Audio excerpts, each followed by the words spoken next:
মন বড় করেন, কলিজা বড় করেন, দৃষ্টিশক্তি উপরে করেন, স্বপ্ন অনেক উপরে দেখেন, তারপর একসময় ব্র্যান্ড হইতে পারবেন, রয়্যাল হইতে পারবেন, লাক্সারি হইতে পারবেন। বেদবের মতো চুল কাইটে আর পাশার মধ্যে একখান বাঙ্গা পিস্তল রাইখে মাফিয়া ডন হওয়া যায় না। মাফিয়া হইতে গেলে বহুত বড় কলিজার মানুষ হইতে হয়।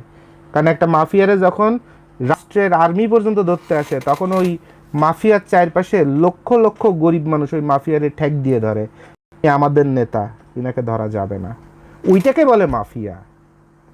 বিয়াদবের মতো চুল কাটা আর এই সিরা ফাটা জিন্সের প্যান্ট পরা আর ফাঁসার মধ্যে একখান বাঙ্গা পিস্তল রাখা অথবা ছুরিরা, এটারে মাফিয়া বলে না, এটা ফকিন্নির বাচ্চা বলে। জীবনে মাফিয়া হইতে গেলে আপনাকে ওরকম মন বড় করতে হবে, চিন্তা শক্তি বড় করতে হবে, কলিজা বড় করতে হবে, তারপরে মাফিয়া হইতে পারবেন।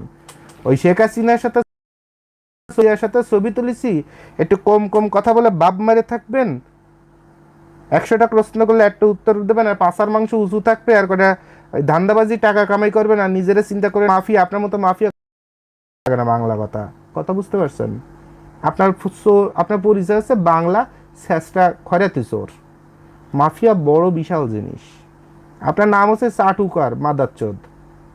মাফিয়া অনেক বিশাল বড় জিনিস, অনেক বড় কলিজা লাগে মাফিয়া হইতে গেলে। কথা বুঝতে পারছেন? তো ভালো মন্দ সব কিছু গালাগাল দিয়ে বলেন, ভদ্র ভাষায় বলেন, এটা তো ঢুকাই দিলাম।